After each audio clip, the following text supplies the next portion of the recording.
Yeah, and Jane, I mean, as I said, when we look at where we are now, there are so many things that need to be addressed. It's almost overwhelming.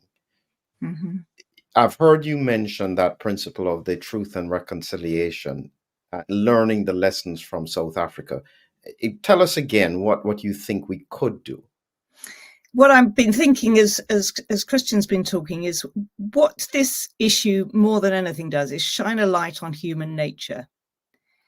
And it's all of our responsibility then to have a look at ourselves. What do we learn? So one of the things we always try and draw out of a mediation is what are the lessons that we've learned, not only about ourselves, but about the groups and the organizations and the societies and governance itself.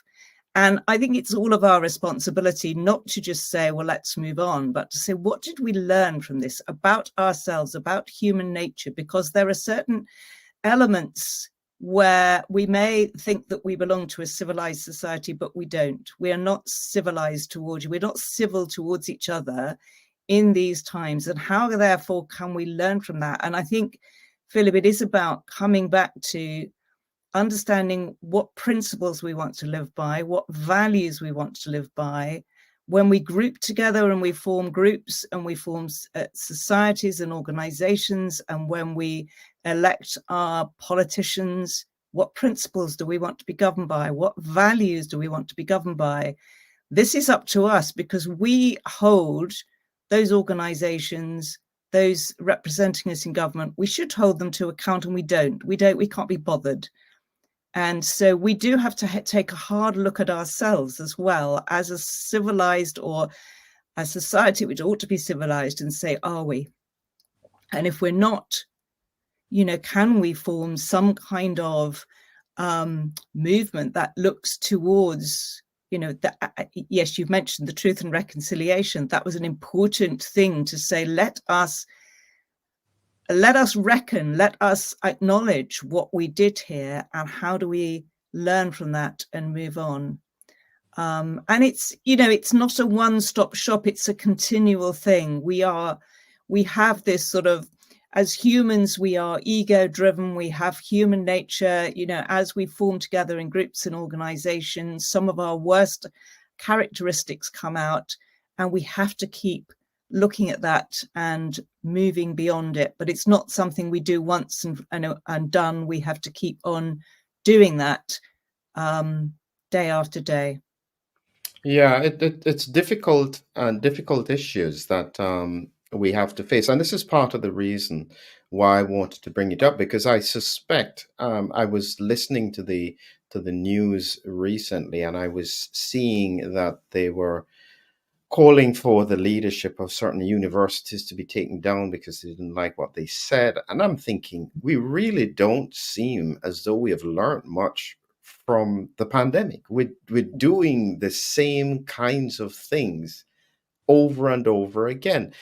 Christian, what do you think is driving that? Because it seems to have come out so easily in the population. It's one thing to blame the leadership, but the truth is that we were ready. What is it about? How do we fix that? I think that over the last probably 20 years, we've lost a lot of meaning and purpose in our life. And we're getting a lot more meaning and purpose through technology, through social media, through likes, through things that aren't very tangible.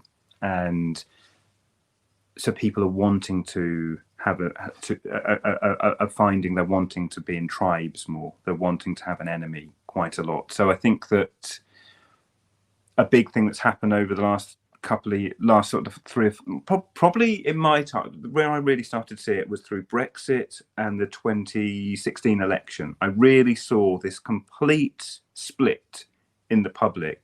People started to come to therapy to talk to me about Brexit, to talk to me about Donald Trump being elected and how the whole world illusion was now shattered. And it was as if Brexit, it would just take the Brexit one as the example. Brexit, for some people, was the worst thing in the entire world. They couldn't go, well, there could be some good or some bad. It became black and white. And I think, and that is coming out, I think, of because we don't, we've lost things like a connection to God and family. All of those things have been eroded into society, that we are then focusing on specific issues and making them being very polarized. They're either good or they're bad. Mm-hmm. And I think where we are now with that is exactly the same thing. We don't tolerate open debate and open dialogue. We want to shut it down. If you don't agree with me, I want you to shut up. I will cancel you. I don't want to learn from you. I want you to shut up. And that is being born out of social media. And as I say, technology, I think, this is a problem that's born out of this reliance on technology. So I think it's come from there, but it's not stopping. And we saw it with COVID, and we're seeing it with all the different areas, trying to get people to have differing views and just be civil and go, let's learn from each other. It seems to be almost impossible. And that, to me, as a psychotherapist, and Jane, the same, it must be the same with you as a mediator, is I'm going to try and sometimes hold that middle ground and allow a conversation to emerge, because that is what we're not, as a society, we're becoming very, very bad at doing.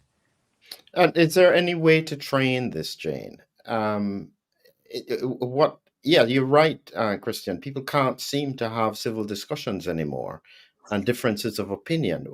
What is going on? Well, the way to train it is to give people the experience of it, to enable them in some way to experience. And I do a specific exercise when I'm working with people in organizations where they have to take polar opposite views on something.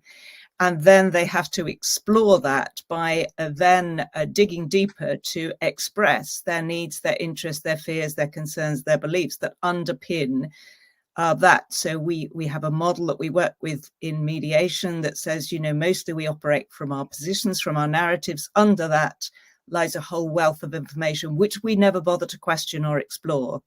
When you do that, you form a deeper understanding not only of yourself, but of the other. And then you also find common ground. So in that exercise, I always find that people come together. Very often they end up agreeing on some fundamental point. And so it is just giving people the experience of that. And it's possible to do that. Yes, going back into schools and teaching critical thinking. Critical thinking, we don't think critically very much these days. It's been sort of weaned out of us. I interviewed on my podcast this week somebody who works a lot with young people, and he was highlighting this need for acknowledgement and applause, and then twisting that round and saying, well, how can you enable young people to experience making an impact rather than seeking acknowledgement and applause? So there's a different way there to work with young people too. Thank you, Gareth.